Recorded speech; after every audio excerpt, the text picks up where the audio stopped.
काशी 12 ज्योतिर्लिंगों में से एक। काशी नगरी वर्तमान वाराणसी शहर में स्थित पौराणिक नगरी है। इसे संसार के सबसे पुरानी नगरों में माना जाता है। भारत की एक जगत प्रसिद्ध प्राचीन नगरी गंगा के वाम तट पर उत्तर प्रदेश के दक्षिण पूर्व कोने में वरुणा और आशी नदियों के गंगा संगमों के बीच बसी हुई है। इस स्थान पर गंगा ने प्राय 4 मील का दक्षिण से उत्तर की ओर घुमाव लिया है। इसी घुमाव के ऊपर इस नगरी की स्थिति है। इस नगर का प्राचीन वाराणसी नाम लोकोच्चारण से बनारस हो गया था, जिसे उत्तर प्रदेश सरकार ने शासकीय रूप से पूर्ववत वाराणसी कर दिया, जिसके राजा राजऋषि रामकोल नागवंशीय थे। तो एक काशी विश्वनाथ मंदिर कैसा बसा इस स्थान के ऊपर। तो काशी में इस समय एक पौराणिक कथा है और एक अन्य कथा के अनुसार महाराज सुदेव के पुत्र राजा दिवोदास ने गंगा तट पर वाराणसी नगर बसाया था। एक बार भगवान शंकर ने देखा कि पार्वती जी को अपने मायके हिमालय क्षेत्र में रहने में संकोच होता है, तो उन्होंने किसी दूसरे सिद्ध क्षेत्र में रहने का विचार बनाया। उन्हें काशी अति प्रिय लगी। वे वहां आ गए। भगवान शिव के सानिध्य में रहने की इच्छा से देवता भी काशी में आकर रहने लगे। राजा दिवोदास अपनी राजधानी काशी का आधिपत्य खो जाने से बड़े दुखी हुए। उन्होंने कठोर तपस्या करके ब्रह्मा जी से वरदान मांगा। देवता देवलोक में रहे, भूलोक पृथ्वी मनुष्य के लिए रहे। सृष्टिकर्ता ने एवं मस्तु कह दिया। इसके फलस्वरूप भगवान शंकर और देवगणों को काशी छोड़ने के लिए विवश होना पड़ा। शिवजी मंदराचल पर्वत पर चले तो गए, परंतु काशी से उनका मोह कम नहीं हुआ। महादेव को उनकी प्रिय काशी में पुनः बसाने के उद्देश्य से 64 योगिनियों सूर्यदेव, ब्रह्मा जी और नारायण ने बड़ा प्रयास किया। गणेश जी के सहयोग से अंततोगत्वा यह अविवाद सफल हुआ। ज्ञानोपदेश पाकर राजा दिवोदास विरक्त हो गए। उन्होंने स्वयं एक शिवलिंग की स्थापना करके उसकी अर्चना की और बाद में वे दिव्य विमान पर बैठकर शिवलोक चले गए। महादेव काशी वापस आ गए। काशी का इतना महात्म्य है कि सबसे बड़े पुराण स्कंद महापुराण में काशी खंड के नाम से एक विस्तृत पृथक विभाग है।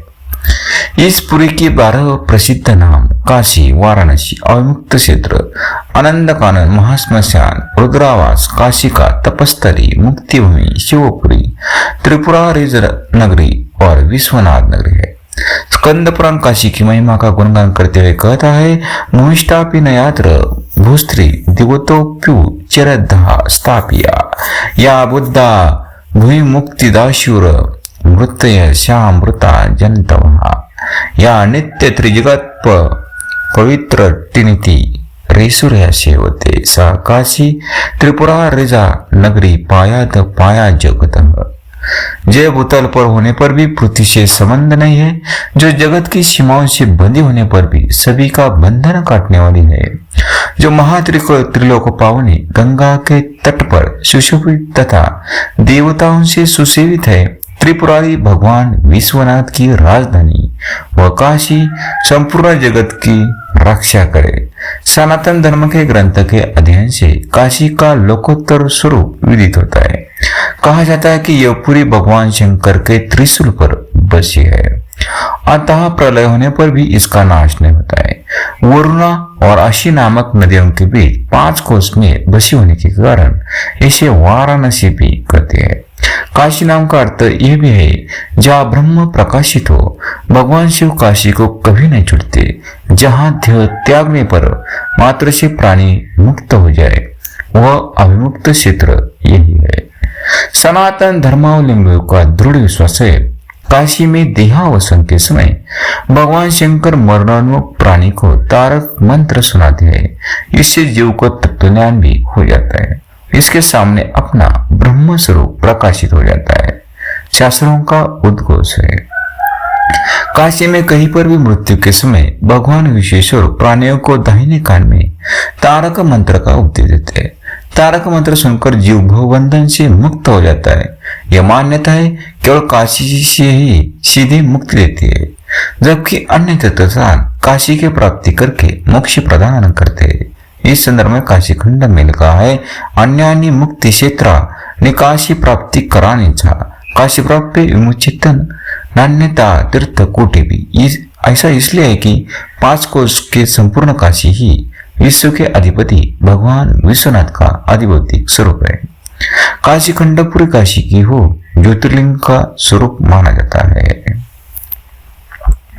अनेक प्रकांड विद्वानों ने काशी मरणान्मुक्ति के सिद्धांत का समर्थन करते हुए बहुत कुछ लिखा और कहा है। रामकृष्ण मिशन के स्वामी शारदानंद जी द्वारा लिखित श्री रामकृष्ण लीला प्रसंग नामक पुस्तक में श्री रामकृष्ण परमहंस देव का इस विषय में प्रत्यक्ष अनुभव वर्णित है।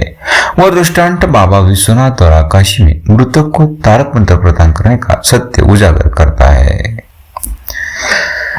विश्वनाथ जी की अतिश्रेष्ठ नगरी काशी पूर्व जन्मों के पुण्य के प्रताप से ही प्राप्त होती है। यह शरीर छोड़ने पर प्राणियों को मुक्ति अवश्य मिलती है। ऐसा है स्थान का इतिहास क्या है, ये भी जानना उतना भी महत्वपूर्ण है। हरवंश पुराण के अनुसार काशी को बसने वाले भरतवंशी राजा काश थे। कुछ विद्वानों के मत में काशी वैदिक काल से भी पूर्व की नगरी है। शिव की उपासना का प्राचीनतम केंद्र होने के कारण ही इस धारणा का जन्म हुआ जान पड़ता है, क्योंकि सामान्य रूप से शिव उपासना पूर्व वैदिक कालीन माना जाता है। वैसे काशी जनपद के निवासियों का सर्वप्रथम उल्लेख हमें अथर्ववेद की पैपलाद संहिता में मिलता है। शुक्ल यजुर्वेद के शतपथ ब्राह्मण में काशीराज धृतराष्ट्र का उल्लेख है, जिसे शतानिक शत्राजित ने पराजित किया था। बृहदारण्यकोपनिषद में काशीराज अजातशत्रु का भी उल्लेख है। कौशिकी उपनिषद और बौद्धायन श्रोत सूत्र में काशी और विदेह तथा गोपद ब्राह्मण में काशी और कौशल जनपदों का साथ साथ वर्णन है। इसी प्रकार काशी, कौशल और विदेह के सामान्य पुरोहित जलजातु करने का नाम शाकायन स्रोत सूत्र में प्राप्त है। काशी जनपद की प्राचीनता तथा इसकी स्थिति इन उपरोक्त उल्लेखों से स्पष्ट हो जाती है। वाल्मीकि रामायण में सुग्रीव द्वारा वानर सेना को पूर्व दिशा की ओर भेजे जाने के संदर्भ में काशी और कौशल जनपद के निवासियों का एक साथ उल्लेख किया है। महाभारत में काशी जनपद के अनेक उल्लेख है और काशीराज की कन्याओं के भीष्म द्वारा अपहरण की कथा तो सर्वविदित है। महाभारत के युद्ध में काशीराज ने पांडवों का साथ दिया था। बौद्ध काल में गौतम बुद्ध के जन्म के पूर्व तथा उनके समय में काशी को बहुत प्रसिद्धि प्राप्त हो चुकी थी। अंगुत्तर निकाय में काशी की भारत के 16 महाजनपदों के गणना होती है। जातक कथाओं में काशी जनपद का अनेक बार उल्लेख आया है, जिससे ज्ञात होता है कि काशी उस समय विद्या तथा व्यापार दोनों का ही केंद्र थी। अक्ति जातक में बोधिसत्व के 16 वर्ष की आयु में वहां जाकर विद्या ग्रहण करने का उल्लेख है। खंडहाल जातक में काशी के सुंदर और मूल्यवान रेशमी कपड़ों का वर्णन है। भीमसेन जातक में यहाँ के उत्तम सुगंधित द्रव्यों का भी उल्लेख है। जातक कथाओं से स्पष्ट है कि बुद्ध पूर्व काल में काशी देश पर ब्रह्मदत्त नाम के राजकुल का बहुत दिनों तक राज्य रहा। इन कहानियों से प्रकट हुआ कि काशी नगर नाम के अतिरिक्त एक देश या जनपद का भी नाम भी था। उसका दूसरा नगर नाम वाराणसी था। इस प्रकार काशी जनपद की राजधानी के रूप में वाराणसी का नाम धीरे धीरे प्रसिद्ध हो गया और कालांतर में काशी और वाराणसी दोनों अभिमान समानार्थक हो गए। शिवोपासना का उल्लेख महाभारत में भी है। तत्व वाराणसी गत्वा अर्चयित्वा वशध्वजम। कहा जाता है कि वाराणसी नाम वरुणा और अशी नदियों पर इस नगरी की स्थिति होने पर पड़ा है। कित के अनुसार वरुणा नदी का उल्लेख अथर्ववेद के इस मंत्र में है। वारी वारयते वरुणावत्यामधि तत्रामृतता शिक्त तेना ते वारये विषम। गौतम बुद्ध के समय काशी राज्य कौशल जनपद के अंतर्गत था। कौशल की राजकुमारी का मगधराज बिंबिसार के साथ विवाह होने के समय काशी को दहेज में दे गया था। बुद्ध ने अपना सर्वप्रथम उद्देश्य वाराणसी के सन्निकट सारनाथ में दिया था, जिससे उसके तत्कालीन धार्मिक तथा सांस्कृतिक महत्व का पता चलता है।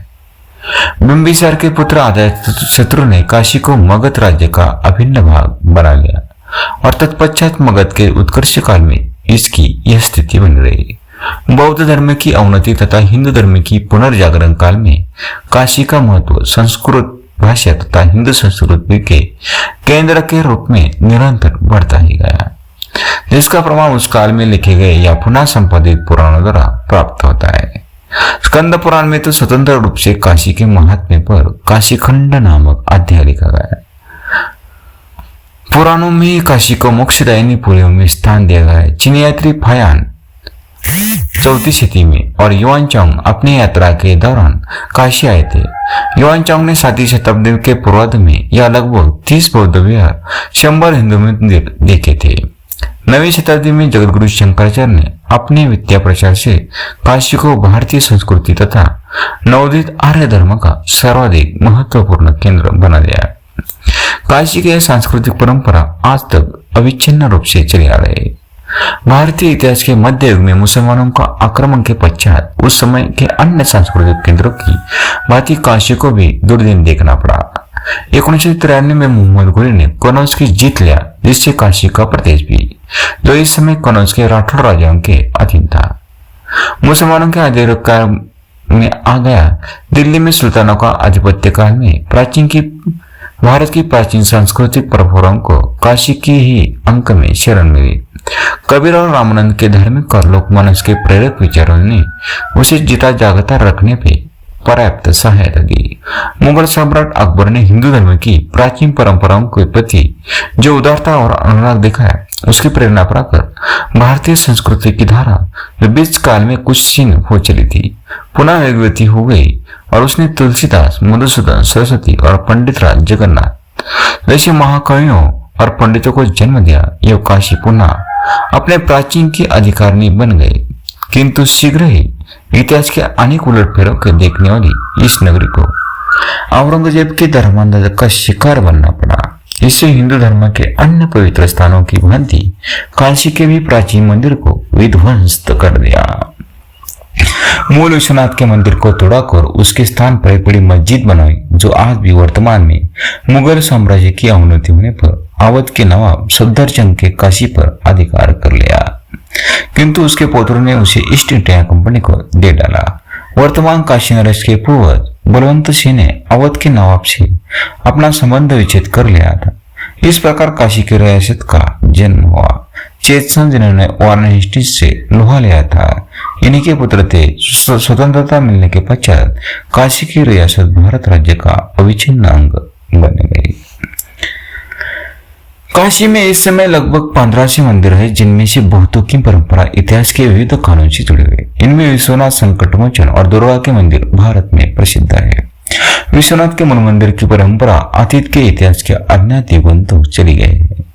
वर्तमान मंदिर अधिक प्राचीन नहीं है। इसके शिखर पर महाराजा रणजीत सिंह ने सोने के पत्थर चढ़वा दिए थे। संकटमोचन मंदिर की स्थापना गोस्वामी तुलसीदास ने की थी। दुर्गा के मंदिर को 17वीं शती में मराठों ने बनवाया था।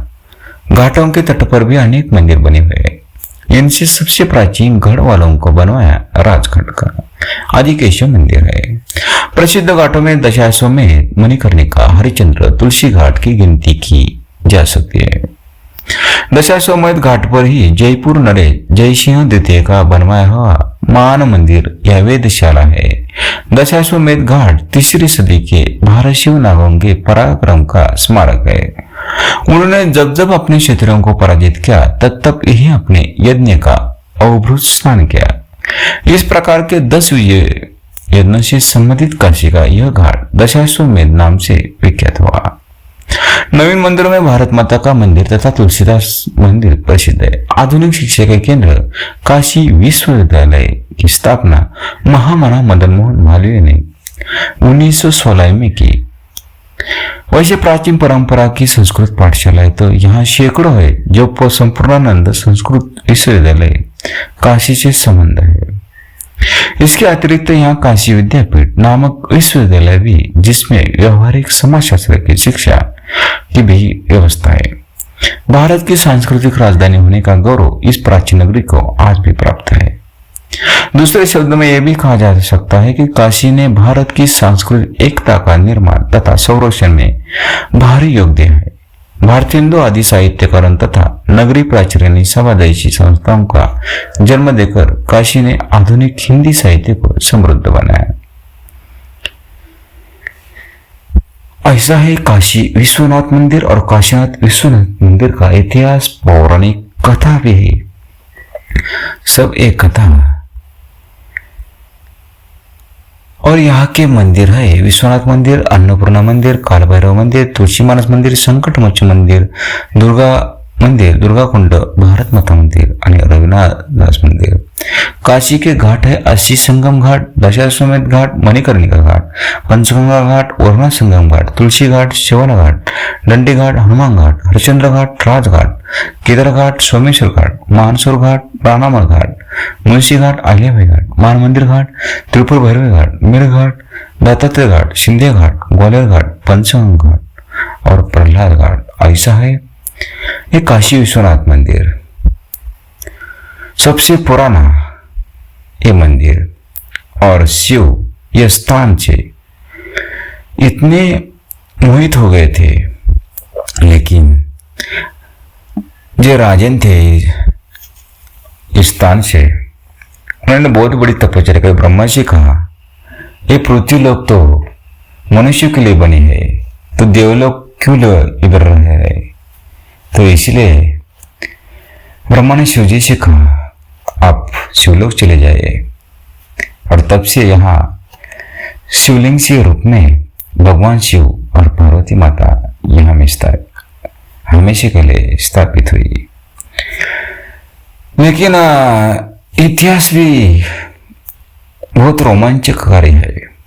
यहाँ पे मुस्लिम आक्रमणकारों ने विध्वंस कर दिया, 1000 साल से विध्वंस हो गया। मोहम्मद घोरी, मोहम्मद खिलजी, कुतुबुद्दीन ऐबक, कितने कितने मुस्लिम आक्रमणकारियों को ये मंदिर उद्ध्वस्त किया, लेकिन आज भी ये मंदिर स्थापित है। क्यों? क्योंकि ये भगवान शिव की स्थापित हुआ ये शिवलिंग है। ये कितने ही आक्रमणकारी आ जाए दुनिया के, लेकिन कभी ये शिवलिंग ये 12 ज्योतिर्लिंग हो और मेरे ये हिंदू धर्म की पुराण गाथा हो, ये कभी भी न मिटने वाली है। मन मन में और तन तन में बैठाई हुई ये गाथा है, ये न मिट सकती, ना कभी मिटी, ना अभी भी कोई मिटाने का प्रयास करेगा, नहीं मिटेगी और आगे भी नहीं मिटेगी। ऐसा है मेरा शिव महिमा और काशी क्षेत्र का महिमा। ओम नमः शिवाय, ओम नमः शिवाय, ओम नमः शिवाय।